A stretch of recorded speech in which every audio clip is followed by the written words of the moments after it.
There is a strange loop that almost no one talks about. Someone discovers manifestation.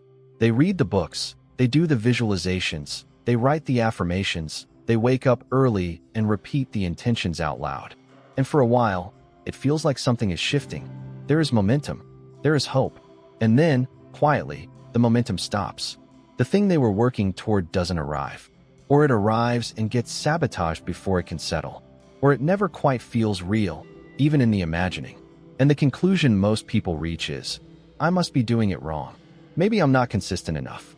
Maybe I don't want it badly enough. Maybe manifestation just doesn't work for me. But here is what neuroscience actually shows. The problem was almost never the technique. The problem was something running much deeper than any technique can reach. Something in the brain's architecture that was quietly overriding everything happening on the surface. This video is about that something. It is not a formula for getting everything you want. It is something more useful than that. An honest look at how the brain actually constructs reality, and why so many people are working incredibly hard toward goals while something inside them is working just as hard in the opposite direction. There are 4 layers to this, and the 4th one, the one almost nobody talks about, is the one that makes everything else either work or collapse. Before going deeper, a quick note. If this kind of conversation reaches something that more typical self-improvement content doesn't, subscribing keeps this channel close. This is a space where the neuroscience of the mind meets the harder, quieter questions about why people stay stuck even when they're doing everything right. The first layer is belief in the self. There is a sentence worth sitting with for a moment. Most people don't get what they want. They get what they believe. This sounds simple. It isn't. Because the brain's relationship with belief is far more structural than most people realize. Belief is not just a feeling or an attitude. It is, neurologically, a filter. The brain is constantly scanning the environment for information that confirms what it already believes to be true. This is called confirmation bias, and it is not a flaw in human thinking. It is a feature. The brain is an efficiency machine. It does not want to process everything. It processes what fits the existing model of reality. What this means in practice is striking. 2 people can walk through the same day, encounter the same opportunities, meet the same people, and come away with completely different experiences. Not because their external reality was different, but because their internal filter selected different information to notice. And there is a deeper layer to this. The brain actually releases dopamine when it confirms an existing belief, even when that belief is limiting, even when that belief is painful. So if someone holds a deep belief that they are not quite capable of achieving something, and then something goes wrong in the direction of that belief, the brain registers a hit of reward. I knew it. I was right. The accuracy feels good, even when what was confirmed is the very thing that's holding someone back. This is where self-sabotage begins. Not in dramatic acts of destruction, but in the quiet, neurological pleasure of being proven right about the worst things believed about the self. The research on self-efficacy, which is the specific belief in one's ability to achieve a particular thing, consistently shows that this belief predicts behavior more reliably than talent, more reliably than resources, more reliably than circumstances. When the belief is strong, the brain begins allocating energy toward the goal. When the belief is weak or absent, the brain conserves energy because on some level, it has already concluded the effort is futile. But there is a dimension of self-belief that rarely gets addressed directly, and it is where so much goes wrong. It is not just whether someone believes they can achieve something. It is whether they believe they deserve to receive it. These are not the same thing. Someone can believe completely in their capacity and still, at a level that is often below conscious awareness, not believe they are worthy of the outcome. And the brain, in its relentless drive to keep external reality consistent with internal self-concept, will quietly, systematically, reject the thing even as it arrives. This is the mechanism underneath a certain kind of self-sabotage that is particularly confusing. The kind where everything is going well, the goal is close, and then something is done, consciously or not, to pull it apart. The relationship that ends just as it deepens into something real. The opportunity that gets undermined just as it becomes serious. The success that arrives and somehow cannot be kept. The brain is not malfunctioning in these moments. It is doing exactly what it was trained to do, maintaining consistency with the story of what is deserved. Worthiness is not, as most people assume, the reward that arrives after achieving the goal. The neuroscience points clearly in the other direction. Worthiness is the prerequisite. The brain will not allow sustained receipt of what it does not believe is deserved. And this means that working on the goal, without working on the felt sense of deserving it, is like trying to fill a container that has a hole in the bottom. So what does building this kind of belief actually look like, below the level of affirmations and positive thinking? It has two sides. The first is what can be called mental evidence, showing the brain a history that contradicts its limiting conclusion, not by pretending the past was perfect, but by genuinely reviewing what has already been navigated. The moments of real difficulty that were survived, the times when failure seemed certain and something was found to move forward anyway. The brain responds to evidence more than to intention. Giving it a real record of capability changes what it concludes about the future. The second side is behavioral evidence. And this is the one that gets underestimated. The brain does not only listen to thoughts. It watches actions. It watches whether promises made to the self are kept.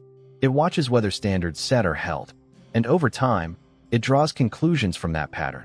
When someone consistently does not follow through on what was committed to, the brain registers. This person's word does not match their actions.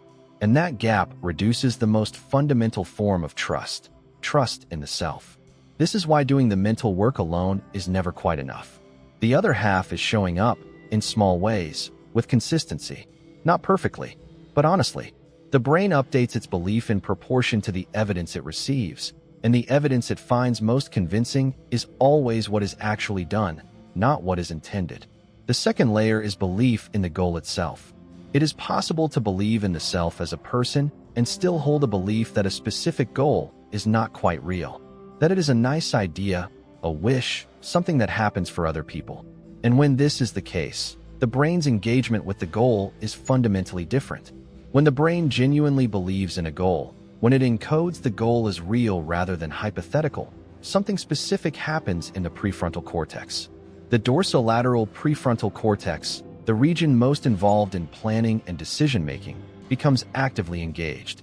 More than that, the brain begins activating motor planning systems. It starts mapping out, at a neurological level, what would need to happen, what decisions would need to be made, what actions would need to be taken. It begins, quietly, simulating the path. This is what is sometimes called a vivid goal, not just a stated desire, but something the brain has accepted as a real destination that exists in a real future. When the goal is not vivid, when doubt is present or the belief in its possibility is weak, the brain does not do this. It does not allocate resources toward a path it does not believe leads anywhere.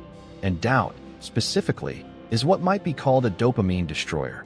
It removes the neurochemical fuel that drives motivated action. This is where limiting beliefs around the goal itself become so consequential.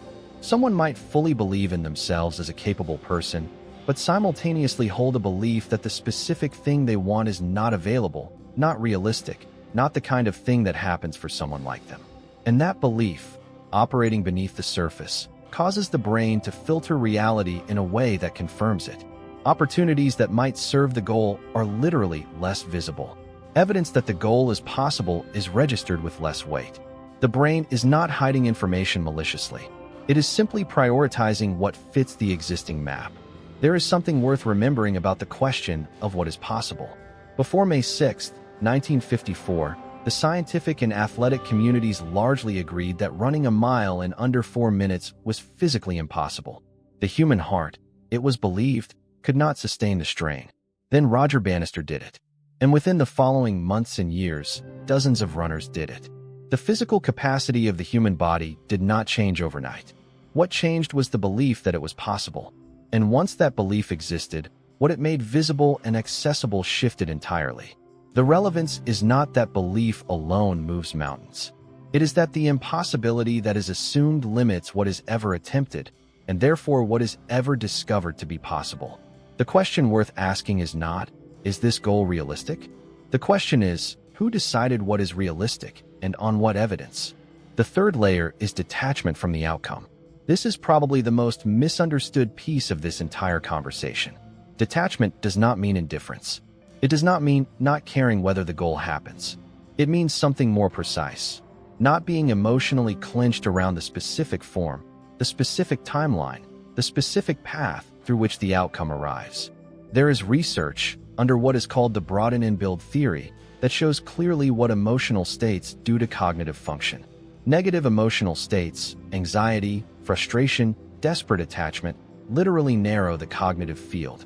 They produce a kind of tunnel vision where the range of what is noticed, the range of solutions that can be generated, the range of possibilities that can be perceived, all contract. The person is technically trying to manifest something while their internal state is neurologically blocking their ability to see the paths that lead there. The opposite is also documented. Positive emotional states, genuine openness, a quality of curiosity rather than urgency, expand the cognitive field. More is noticed. More connections are made. More options become visible. This means that the emotional state from which someone is pursuing a goal is not separate from the likelihood of achieving it. It is part of the mechanism. And there is something deeper here. The path toward a meaningful goal almost never looks exactly like what was imagined. Pivots happen. Detours happen. Circumstances change, and the route that was planned stops being available, while a different route, one that was never part of the original vision, opens. Someone who is rigidly attached to the specific form of the outcome will not see that second route. Someone who is attached to the outcome but open to the path has a fundamentally wider field of access. This is not a call to passivity. It is a call to directional commitment without form rigidity, knowing clearly what matters and holding that clearly, while remaining genuinely open to how it arrives and when. The fourth layer is alignment. And this is the one that makes or breaks everything else. It is possible to have genuine belief in the self, genuine belief in the goal, and genuine detachment from the outcome, and still be blocked. Still feel the friction. Still watch the goal fail to materialize, or materialize and immediately destabilize. And the reason, when this happens, is almost always the fourth layer. The nervous system has a different answer than the conscious mind does. The conscious mind can declare that it wants something.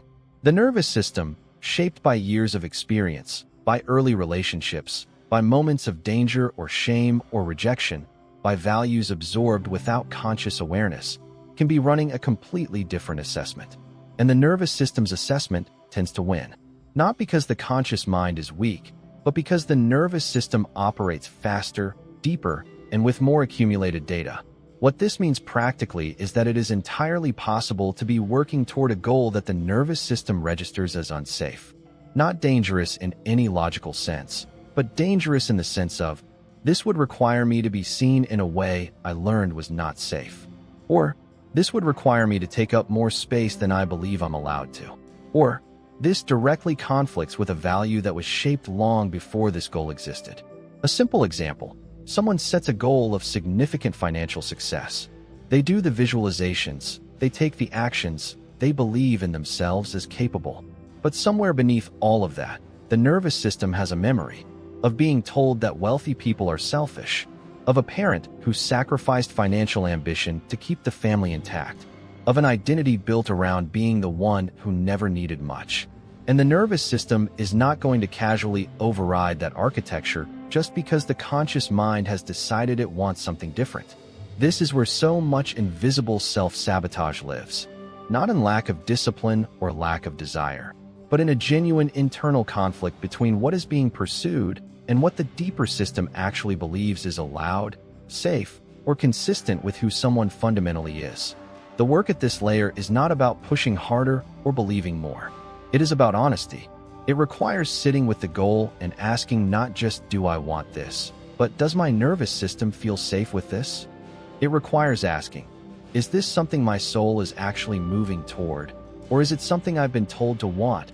Or something I want because I am trying to prove something, or heal something, or escape something? These are not easy questions, and the answers are not always comfortable.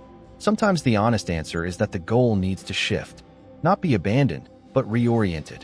The goal of making more money might become the goal of creating enough security to stop operating from fear. The goal of being successful might become the goal of doing work that actually reflects what I value. The shift in framing can be small on the surface and significant at the level of the nervous system. When a goal is genuinely aligned, When the conscious mind and the nervous system are pointing in the same direction, something changes in how the pursuit feels. There is less grinding friction. There is less of the sensation of pushing against an invisible wall. Actions that support the goal stop feeling like discipline and start feeling like expression. And the resources, connections, information, and opportunities that serve the goal become more visible because the brain's filter is no longer split between pursuing it and protecting against it. Genuine alignment does not make the path effortless. It makes it coherent. And coherence is what the brain actually needs to move towards something with sustained intelligence and energy rather than with gritted teeth willpower. Taken together, these 4 layers form something more honest than a formula. They form a map of where people actually get stuck and why. The first sticking point is believing in capability but not in worthiness, working towards something while unconsciously rejecting it on arrival. The second is wanting something without the brain truly encoding it as real, pursuing a wish rather than a destination, and wondering why the path never feels clear. The third is caring so intensely about the outcome that the emotional state collapses the cognitive field needed to see the path. And the fourth, the deepest, is pursuing something the nervous system hasn't agreed to, and running headlong into invisible resistance that no amount of technique can overcome. The real question is never, am I manifesting correctly? The real question is, what does my brain actually believe about me? What does it actually believe is possible? What emotional state am I generating as I move toward what I want? And does my nervous system actually recognize this goal as safe, aligned, and truly mine? Sitting honestly with those questions, not as exercises, but as genuine inquiries, tends to reveal more about what is actually happening beneath the surface than years of technique application. If this kind of reflection resonates, if it names something that has been difficult to articulate about why the standard approach hasn't quite worked, this channel exists to hold exactly these conversations. The ones that go past the surface of self-improvement into the actual architecture of how the mind builds and limits reality. Subscribing is a way of keeping this space in reach for the moments when the motivation is present but something underneath still isn't moving. Liking this video helps it reach others who have been working hard at the surface while something deeper has been quietly running the opposite direction. They deserve to understand what is actually happening. Sharing it with someone who always seems to be one step away from what they want, who tries everything and still finds themselves circling back to the same place, might be the most useful thing that can be offered to them right now. And in the comments, one honest question worth answering. Which of these 4 layers feels most like the one that has been quietly running your life in a direction you didn't consciously choose? The worthiness piece, the goal belief piece, the attachment piece, or the alignment piece? Just naming it is already a shift in the direction of something more honest.